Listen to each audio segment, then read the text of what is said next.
Hi, today we will be talking about our second source article called Scientific Talent That Leaks Out of Funding Gaps by Wei Yang Tam.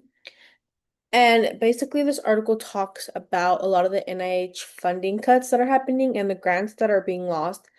due to these cuts and how that's affecting women and other underrepresented minorities that are more likely to leave research fields, such as the universities, their programs, or specific research opportunities that they're already working on because of these lack of funds. So first we would like to point out that women are constantly facing consequences within the federal funding when it's being disrupted. So what we mean by that is that when these funds and certain grants are being cut, a lot of the time this is affecting the women in these fields, which causes them to leave and likely not return or have a harder time coming back or maintaining the research that they were already provided with because of the lack of funding. It's just really bad. And it disrupts a lot of the women and the other minorities that are within the research community. And this article has a lot of quantitative data within this research as it conducted four studies. One of those studies showed immediate and persistent 3 pp increases in non-employment, meaning that majority of the time, a lot of these people that were being cut from funding and had didn't get grants or their grants were cut from them, they weren't returning and they resulted in non-employment, which like basically started showing a lack of people working in certain positions or people researching certain things that would help the science community, whether it's medicine or environmental or chemicals and stuff like that. Just a lack of researchers because of this lack of funding that was happening within the NIH.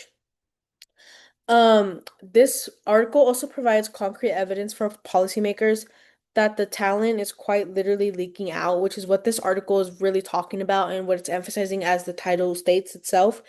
that because of these lacks of funding, a lot of this talent and new ideas and new perspectives are leaving with the community because they don't have the funds and they don't have the money to continue their research nor their schooling to build bigger research programs that have people help them research all these issues that could help be solved or help other people's lives, and it's just being cut, which is not only affecting the women and the other minorities within the research field, but it's also affecting everybody else, meaning it's not just a one person problem, it's a social problem that is happening on the national level. And because this is the national level information that is affecting everyone in research and medicine, we're talking about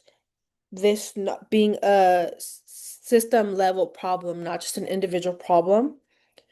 And these cuts in fundings are leading to career disruptions. As mentioned before, these career disruptions are causing a lot of people to panic because their main focus and main career focuses are being taken away by these fundings, as explained in this article, meaning that it's a harder comeback. It's harder, they're having a harder time to regain this momentum, to continue the research, or to start again from fresh when so much has already been done with the lack of funding. Um, this also leads to something else, another concept that we've talked about within our group as how this can accelerate harassment with that's contributing to this bigger problem of women in STEM because of obviously masculinity in Spanish is called machismo, where like a lot of men are in power and feel empowered and are constantly harassing women in jobs, which is not only in STEM or in research, it's in multiple other fields. And we're just seeing how this is increasing with the lack of funds and lack of grants that are given to women within the research institutions and universities, especially in already well-paid jobs. They're just dropping them, and it's creating this lack of new ideas and new perspectives that bring in key ideas and key information into these research projects. This article also emphasizes that losing talent through funding instabilities is a system level problem and not an individual problem. As already mentioned, this is a big issue that's affecting everybody and not just one single person or one single community. It's affecting the entire nation very much.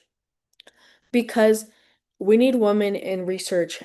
So many things could be solved, especially for women themselves, like problems within the woman's body or within medicine for women. It's really important to have their perspectives within this research too, and not just people who are not aware or don't understand certain problems that can happen within the female body. But more primarily, this article just touches up upon why these cuts are happening, why they're affecting women and minorities, and and basically how like the statistics and the studies on what exactly is happening and how much of this unemployment is causing a negative effect on the research community. Thank you.